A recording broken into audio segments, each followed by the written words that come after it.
வணக்கம். வாழ்க வளமுடன். திருப்பூர் அமர்ஜோதி நகர் மனவளக்கலை மன்ற அறக்கட்டளையின் 24ஆம் ஆண்டு விழா 4/2/2024 ஞாயிற்றுக்கிழமையன்று திருப்பூர் அமர்ஜோதி நகர் அறிவித்திருக்கோயிலில் சிறப்பாக நடைபெற்றது. திருப்பூர் அமர்ஜோதி நகர் அறிவித்திருக்கோயிலானது மக்கள் அனைவரின் உடல் நலம் காத்து மனவளம் பேணி அறிவின் உயர்நிலையில் அமைதி பெற்று சிறப்போடு வாழ தொண்டாற்றி வருகிறது. இதன் 24ஆம் ஆண்டு விழா 4/2/2024 ஞாயிற்றுக்கிழமையன்று சிறப்பாக நடைபெற்றது.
இந்நிகழ்ச்சியில் அருள்நிதி எஸ். ராதிகா சதீஷ்குமார் அவர்கள் இறைவணக்கம் குருவணக்கம் செலுத்தினார்.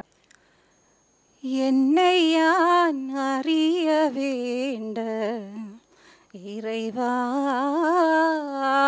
என் குருவாய் வந்தாய். என்னை யான் அறிய வேண்ட இறைவா என் குருவாய் வந்தாய். சென்னியில் சிந்தை வைத்து சீர்தவ முறையாய் செய்தேன். சென்னியில் சிந்தை வைத்து சீர்தவ முறையாய் செய்தேன். உன்னையே என்னுள் காட்டி உள் நிறைந்து அறிவாய் நின்றாய். முன்னை சேர்வினை தூய்மைக்கே முயன்று அறநெறி வாழ்கின்றேன். துணை பேராசிரியர் ஆர். கிருத்தியா ரகுநாதன் அவர்கள் தவம் இயற்றினார். வாழ்க வையகம், வாழ்க வளமுடன். குரு வாழ்க, குருவே துணை. அனைவரும் கைகளை கோர்த்து கண்களை மூடி முதுகுந்தண்டு நேராக இருக்குமாறு அமர்ந்து கொள்ளவும். தவம் தெரிந்த அன்பர்கள் தவத்தோடு வரவும். தவம் தெரியாத புதிய அன்பர்கள் தங்களது மூச்சுக்காற்றையோ அல்லது இஷ்ட தெய்வத்தையோ நினைத்து கொள்ளவும்.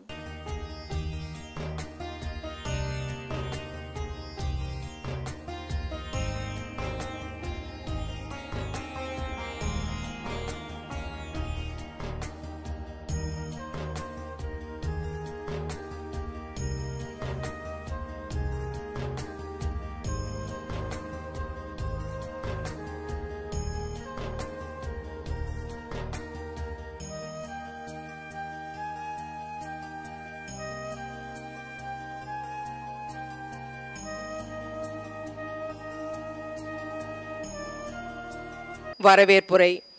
உலகில் யாரும் தெய்வீக குணங்களுடன் பிறப்பது இல்லை. ஒவ்வொருவரும் அவரவர் மேற்கொள்ளும் முயற்சிகளை பொறுத்துதான் முன்னேற்றமோ வீழ்ச்சியோ ஏற்படுகின்றது என்ற அம்பேத்கரின் அழகான வரிகளுக்கு ஏற்ப அமர்ஜோதி நகர் அறிவு திருக்கோவிலின் வளர்ச்சி பணியில் மிகவும் சிறப்பாக செயலாற்றி வரும் ஆழியாறு அறங்காவலரும் அமர்ஜோதி நகர் மனவளக்கலை மன்ற அறக்கட்டளையின் தலைவரும் ஷைனி குழுமங்களின் நிர்வாக இயக்குனருமான அருள்நிதி எஸ். பி. ஈஸ்வரன் ஐயா அவர்களை வரவேற்புரையாற்ற அன்புடன் அழைக்கின்றோம். வாழ்க வளமுடன். வாழ்க வையகம், வாழ்க வளமுடன். குரு வாழ்க, குருவே சரணம். பெற்ற தாய் தந்தையரை வணங்கி இந்த அருமையான இனிய காலை பொழுதில் நம்மளது அமரஜோதி அறிவித்திருக்கோயில் 24ஆம் ஆண்டு விழாவுக்கு வருகை தந்திருக்கும் உங்கள் அனைவரையும் வணங்கி வருக வருக என்று வரவேற்பிலே மிகுந்த மகிழ்ச்சி அடைகிறேன். நாம் இந்த 24வது ஆண்டு விழாவில் ஒரு சங்கல்பம் எடுத்துக்கலாம். ஏனுங்க, 24 மணி நேரம் நமக்கு இருக்குது. நமக்காக ஒரு மணி நேரம் எல்லோரும் எடுத்துக்கலாம் இல்லைங்க. எல்லாத்துக்கும் நிறைய வேலை இருக்கும், வெட்டி இருக்கும், நிறைய சோழி இருக்கும். அதனால் அட்லீஸ்ட் நமக்கு 1 மணி நேரம் மட்டும் நமக்காக அட்லீஸ்ட் உடல் நலம், மனநலம், இதுக்காக ஒரு மணி நேரம் நாம் எடுத்துக்கிட்டோம்னா, பையன் 70 வயசு ஆகுது, ஐயா எப்படி 70 வயசுலேயே வந்து நமக்கெல்லாம் சிறப்புரையாட்டுறாங்க, எப்படி மாட்டுறாங்க சொல்லுங்கள். கண்டிப்பாக டெய்லி அவங்க யோகா தியானம் பண்ணுவாங்க. ஏனுங்க ஐயா பண்ணுறீங்களேங்க?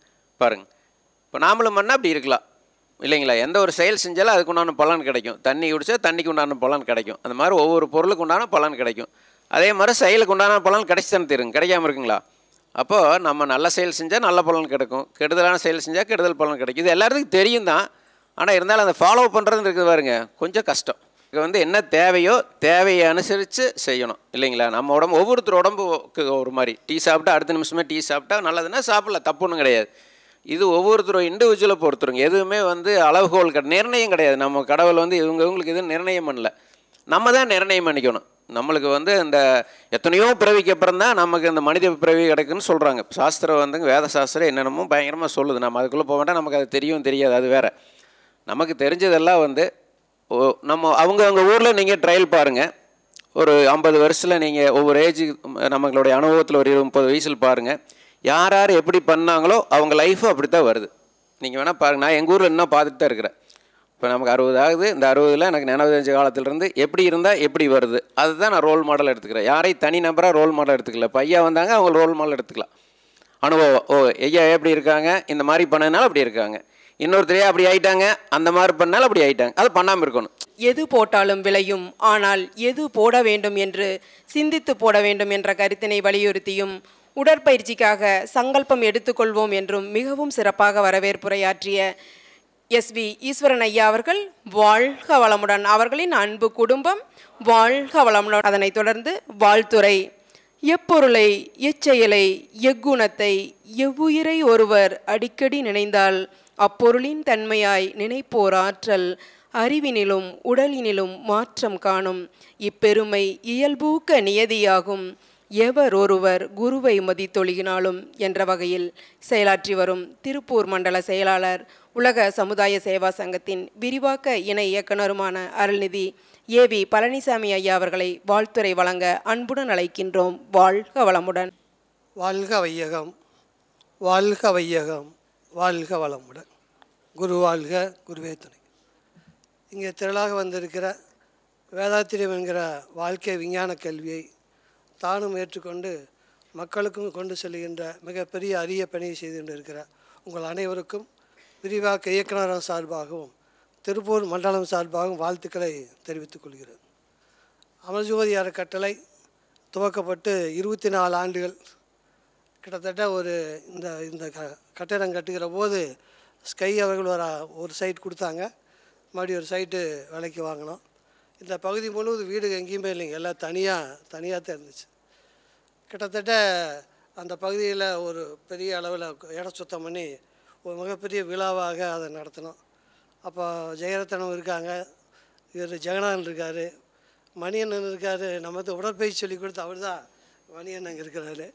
அதே பாலு எல்லாமே அவங்க இருக்காங்க. சிறப்பு என்னென்னா, எனக்கு உடற்பயிற்சி சொல்லி கொடுத்து 30 வருஷம் ஆச்சு, இன்னும் உடற்பயிற்சி சொல்லி கொடுத்துருக்காரு. இன்னும் சர்வீஸ் இருக்கலாம். இதை பார்த்து நம்ம கற்றுக்கொள்ள வேண்டும். முசாமியன் அவர் இல்லை, இப்போ அவெல்லாம் மிக பிரமாண்டமாக அவங்க சர்வீஸ் பண்ணிகிட்டு இருந்தாங்க. அவர் நினைவு மிக பிரமாண்டம். நம்மளாம் சேவைக்கு வந்து இவ்வளோ வருஷம் ஆயிடுச்சு. நம்முடைய கடமை என்னென்னா, தொடர்ந்து நாம் பயிற்சி பண்ணுறது, வருகிற நம்ம இருக்கிற மக்களுக்கு பயிற்சி கொண்டு போய் சேர்த்துறது. அதுக்காக தான் நம்ம இருக்கோம். ஒரு அறக்கட்டளையில் அரங்காவலராகவோ தலைவரோ செயலாளரோ எதுக்காக இருக்கிறோம்னா, நாம் சார்ந்துள்ள பகுதி முழுமைக்குமாக வேதாத்திரியம் போய் சேரணுங்கிற விஷயம்.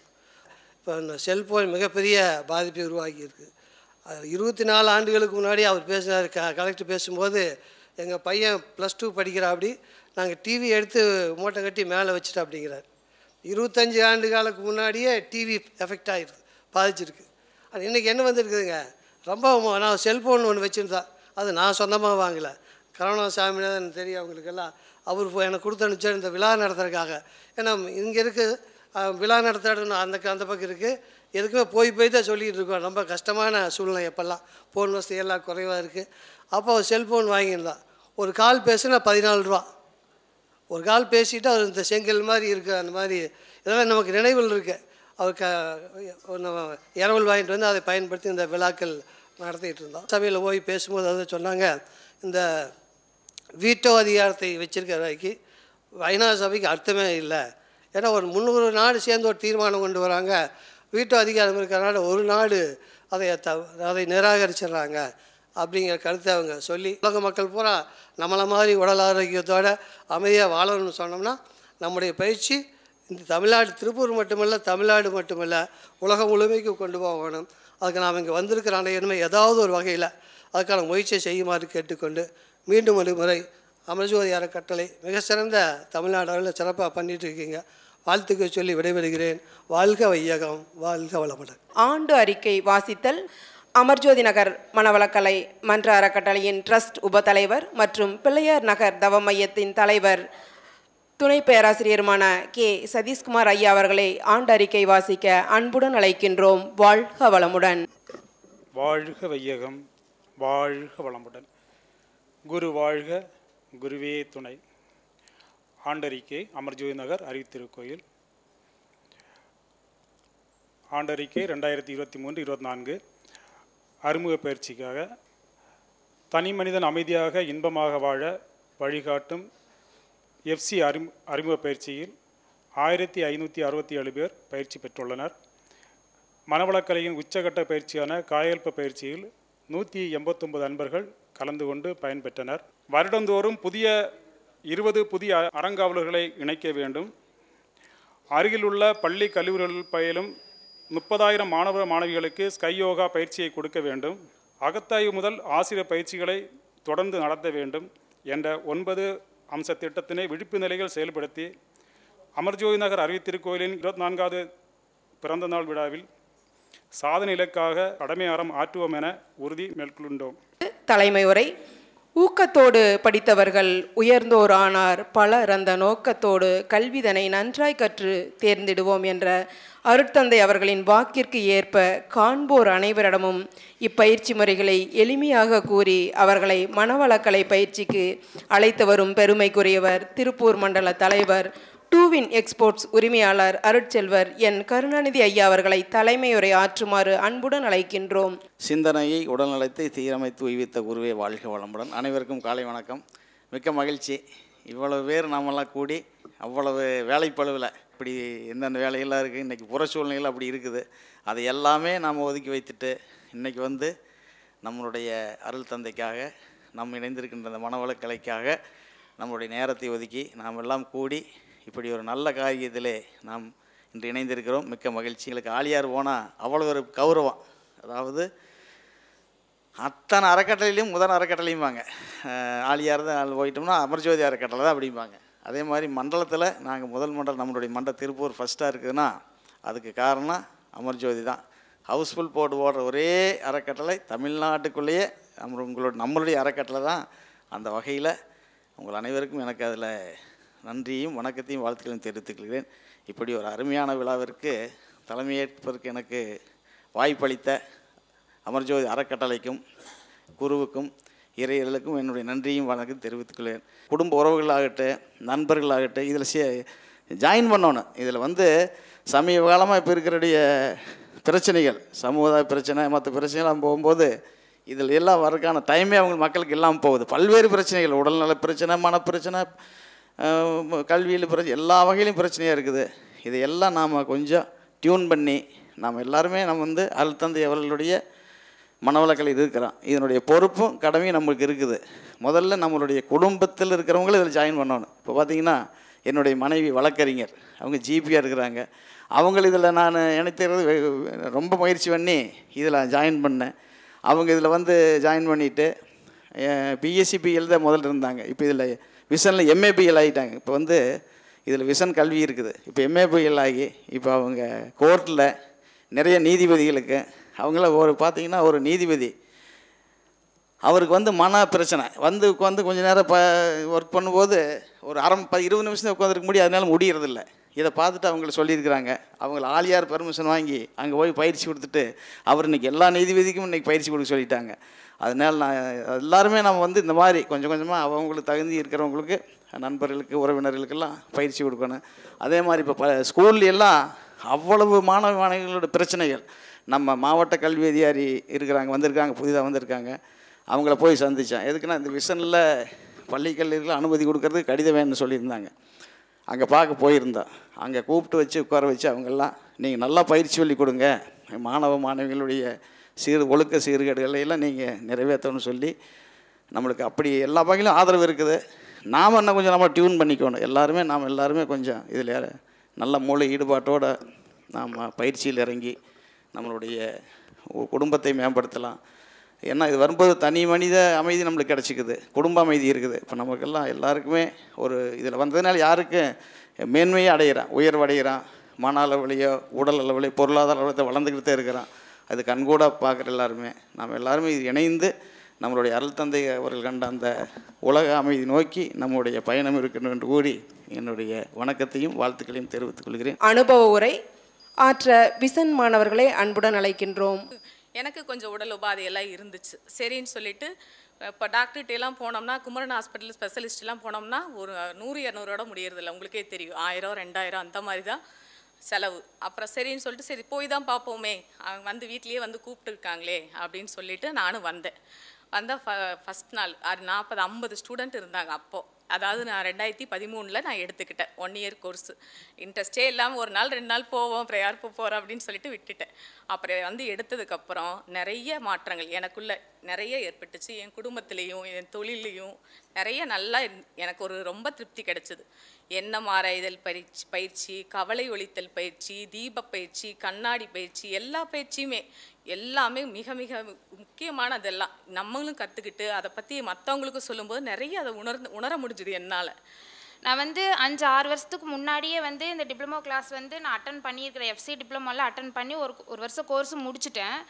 அது வந்து நான் கட்டாயத்தில் வந்தேன். சரி போகணும் போய் பாருங்கள் அப்படின்ற ஒரு கட்டாயத்தில் வந்தங்காட்டிக்கு எனக்கு இதனோட புரிதல் வந்து எனக்கு எவ்வளோ தூரம் இருந்துச்சுன்னு கேட்டால் சுத்தமாக இதனோட புரிதல் இல்லை. எப்படா முடிப்போம் எப்படா போவோன்ட்டு தான் இருந்துச்சு. ஒரு வருஷம் முடிச்சுட்டு போயிட்டேன்.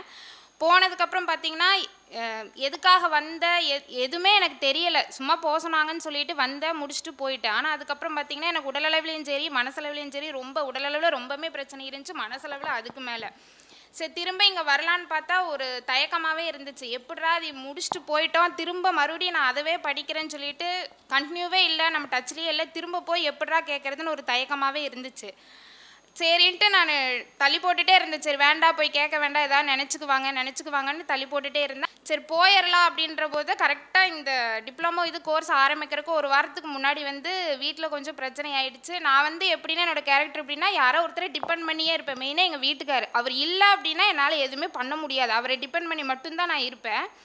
அப்படி இருக்கும்போது சண்டை வந்தோன்னே எனக்கே ஒரு என்னடா நம்ம அவரை டிபெண்ட் பண்ணியே இருக்கிறோமே, நமக்குன்னு எதுவுமே இல்லையா, நம்மளோட இதுன்னு ஒன்று இருக்குதுல்ல, நம்ம எப்படி அதை இது பண்ணுறதுன்னு எனக்கு எதுவுமே தெரியலை. சரி என்ன தயக்கமாக இருந்தாலும் பரவாயில்ல, என்ன பேசினாலும் பரவாயில்ல, நம்ம திரும்ப போய் கேட்டு திரும்ப கோர்ஸ் ஜாயின் பண்ணிக்கலாம் அப்படின்னு சொல்லி நான் ஜாயின் பண்ணி வந்துட்டேன். வந்ததுக்கப்புறம் பார்த்தீங்கன்னா இதுக்கு முன்னாடி வாழ்ந்த லைஃப் ஃபுல்லாமே நான் முட்டாள்தனமாக வாழ்ந்துருக்குறேன் அப்படிங்கிறது இங்கே திரும்ப வந்ததுக்கப்புறம் தான் தெரிஞ்சிச்சு.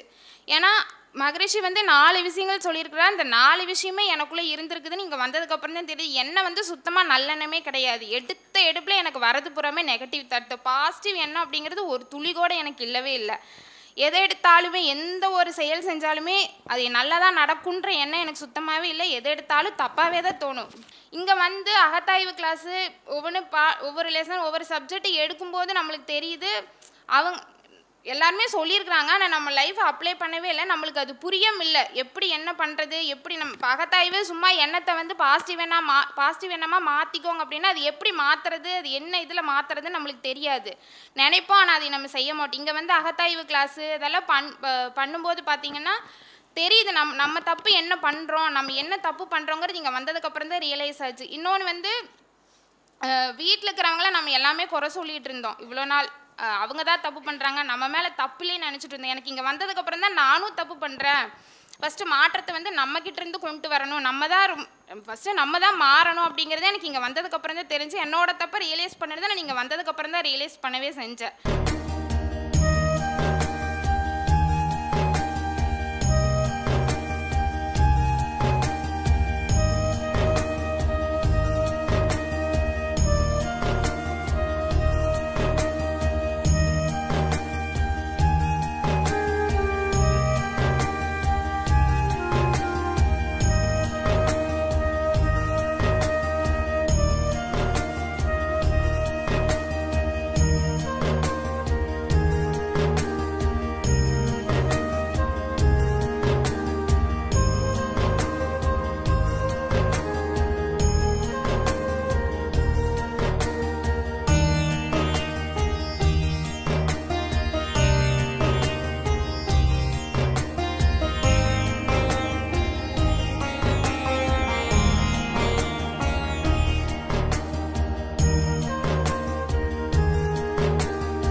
2007 முதல் 2012 வரை சென்னை குமரன் நகர் மன்ற அறக்கட்டளையின் நிர்வாக அறங்காவலராகவும் இருந்துள்ளார்கள்.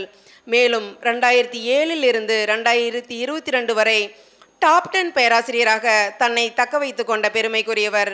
2017 நல்லாசிரியர் விருது பெற்ற பெருமைக்குரியவர். மேலும் பல சிறப்புகளை கொண்ட ஐயா அவர்களின் குடும்பத்தில் உள்ள அனைவரும் அருள்நிதியர்கள்.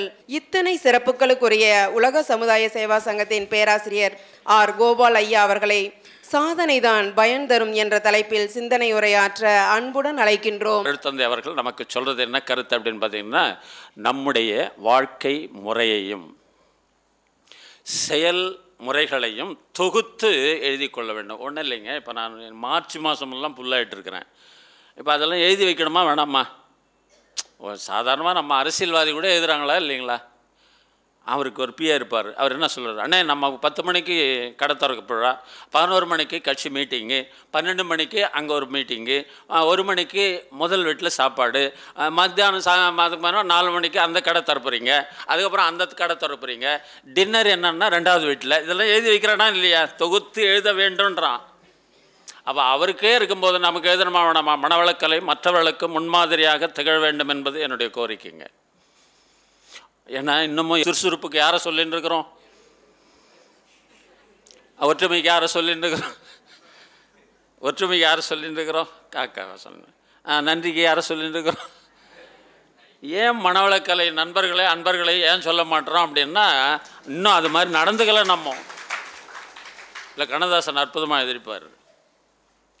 உண்மையிலே நாயாய் மனிதன் பிறந்திருந்தாலும் நன்றி எனும் குணம் மிகுந்திருக்கும், நரியாய் அவனே பிறந்திருந்தாலும் தந்திரமாவது மிகுந்திருக்கும், காக்கை குலமாய் அவதரித்தாலும் ஒற்றுமையாவது மலர்ந்திருக்கும், காற்றாய் நெருப்பாய் பிறந்திருந்தாலும் கடுகளவாவது பயனிருக்கும், ஆறாம் அறிவுடன் பேச்சும் செயலும் சேர்ந்தே மனிதன் பிறந்து விட்டான், அந்த ஆறாம் அறிவை தேரா அறிவாய் அவனே வெளியில் விட்டான், ஏதோ மனிதன் பிறந்து விட்டான், அவன் ஏனோ மரம் போல் வளர்ந்து விட்டான். என்ன மாதிரி வளர்ந்துட்டானா?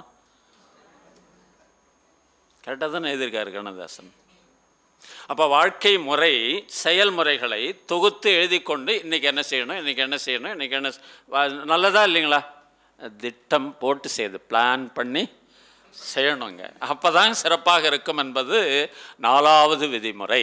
நன்றியுரை. அறிவென்ற தொற்றிலே உலகை ஏற்றி அன்பூறும் சொற்களினால் வாழ்த்து பாடி சிறியவரும் பெரியவரும் நேர்மையோடும் சிந்தனையின் வளத்தோடு அன்பு கொண்டு நெறியோடும் வாழ்கவென அழுத்தமாக நினைவலைகளை பரப்பி தவம் செய்கின்றேன் என்ற அருட்தந்தை அவர்களின் கனவு நிறைவேறும் வகையில் மிகவும் சிறப்பாக செயலாற்றி கொண்டிருக்கின்ற அமர்ஜோதி நகர் மனவளக்கலை மன்ற அறக்கட்டளையின் செயலாளர் பேராசிரியருமான சி துரைசாமி ஐயா அவர்களை நன்றியுரையாற்ற அன்புடன் அழைக்கின்றோம். வாழ்க வையகம், வாழ்க வையகம், வாழ்க வளமுடன். தெளிவு குருவின் திருமேனி காண்டல், தெளிவு குருவின் திருநாமம் செப்பல், தெளிவு குருவின் திருவார்த்தை கேட்டல், தெளிவு குரு ஒரு சிந்தித்தல் தானே. மேடையில் அமர்ந்துள்ள பெரியோர்களுக்கும் மற்றும் எதிரே அமைந்துள்ள கீழ்த்தாத்திலே அமைந்துள்ள அனைவருக்கும் என்னுடைய நன்றி கலந்த வணக்கத்தை முதல்ல தெரிவிச்சுக்கிறேன். நன்றி. இருளாக, மௌனமாக, இச்சையின்றி, தேவையின்றி, இயக்கமின்றி அங்கிங்கெனாதபடி எங்கும் நிறைந்திருக்கின்ற இறைவனுக்கு முதல்ல நன்றி. அடுத்து அந்த இறைவனே நமக்கு குருவாக வந்திருக்கிறார். இறைவா என் குருவாய் வந்தாய். அதனால் மகரிஷி அவர்களுக்கு நன்றி. அந்த மகரிஷியினுடைய வழியில் தன்னை இணைத்து கொண்டு இந்த எல்லா மக்களுக்கும் இந்த மன அமைதியும் மகிழ்ச்சியும் செல்ல வேண்டும் என்ற உயரிய நோக்கத்தில் 1997ஆம் ஆண்டு தன் மனைவியினுடைய பெயரில் இருந்த இந்த நிலத்தை அறிவுத்திருக்கோயிலுக்காக அன்றே எழுதி கொடுத்த நமது உலக சமுதாய சேவா சங்கத்தினுடைய துணைத் தலைவர், வனம் இந்தியா ஃபவுண்டேஷனுடைய செயலாளர், இந்த அறிவுத்திருக்கோயிலுக்கு தன்னுடைய இடத்தை கொடுத்த ஸ்கை வி சுந்தர்ராஜ் ஐயா அவர்களுக்கும் இந்த நேரத்தில் நன்றியை நாம் தெரிவிக்க வேண்டும். அது பேராசிரியர் கோபால் ஐயா, செவிக்கு உணவு இல்லாத போது சிறிது வயிற்றுக்கும் ஈயப்படும். செவிக்கு உணவு இல்லாத போது சிறிது வயிற்றுக்கும் ஈயப்படும். அந்த மாதிரி பார்த்தா இன்றைக்கி நமக்கு அந்த 1 மணி நேரம் போனதே தெரியல. நான் நிறைய பேர்கிட்ட அப்படித்தான் சொன்னேன். நான் தத்துவமெல்லாம் ஒன்றுமே கிடையாது, நல்லா அழகாக பாட்டு பாடி வேதாத்திரிய கருத்துக்களை எப்படி மக்களுக்கு கொடுக்கணும் அப்படிங்கிறதுக்கு மகரிஷியால் உருவாக்கப்பட்டவர் அல்லது மகரிஷியினுடைய எண்ணத்தினுடைய விளைவாக வந்த ஒரு பேராசிரியர் தான் நமது கோபாலையா அவர்கள். இப்போ உலக சமுதாய சேவாத்தில் இருக்கக்கூடிய 17,000 ஆசிரியர்களில் அவர் நம்பர் 10க்குள்ளே இருக்கிறார்.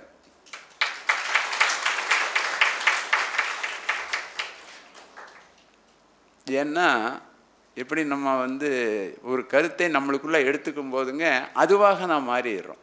மகிழ்ச்சியே சொல்லுவார், கோபம் வந்துடுச்சுன்னா ஒருத்தருக்கு, யார் கேஆர் நம்ம ஜெகநாதன் அரங்காவலர் இருக்கிறாரு, கோபம் வந்துடுச்சுன்னு வச்சுங்களேன். இப்போ நம்ம அவர் என்ன சொல்ல முடியாதுங்க, கேஆர் ஜெகநாதன் கிடையாது, கோபமே ஜெகநாதனாக மாறிடுது. அங்கே பேர் மைனஸ் ஆயிரும். யாருக்கு கோபம் வந்தாலோ கோபம் இல்லாத போது தான் பேர், கோபம் வந்துடுச்சுன்னா அவருக்கு அந்த பேருக்கு சம்மந்தம் இல்லை. கோபமே அவருடைய பேராக இருக்குது இல்லைங்களா? அந்த மாதிரி இருக்குது.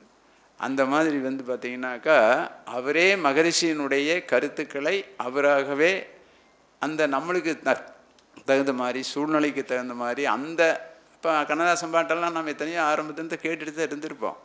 இருந்தாலும் ஓ இப்படி ஒரு பாட்டு இப்படி இருக்குதா, இதுக்கு இப்படி இருக்குதா அப்படின்னு இப்போ கொஞ்சம் அவங்க என்ன பண்ணுறாருங்க அவர், அதுலேயும் ஒரு விடுகதையாக சென்டரில் போய் ஆரம்பத்துக்கு வந்துடுறாரு. ஃபஸ்ட்லேயே சொன்னால் நமக்கு தெரிஞ்சு போயிருமில்ல, அந்த வரி தெரியல, அப்புறம்தான் தெரியுது ஓ இதுதான் இந்த பாட்டா அப்படின்னு பார்த்தீங்கன்னா அந்த ஆழமான கருத்துக்களை மிக எளிமையாக, அதே சமயத்தில் மனவளக்கலை ஏன் நாம் படிக்கணும் அப்படிங்கிறதுக்கு இதை விட ஒரு தெளிவாக விளக்கமாக சுலபமாக இவ்வளவு சொல்லவே முடியாதுங்க. அனைத்து பெரியோர்களுக்கும் குழந்தைகளுக்கும் தாய்மார்களுக்கும் நன்றியையும் வாழ்த்துக்களையும் கூறி நிறைவு செய்கிறேன். வாழ்க வளமுடன்.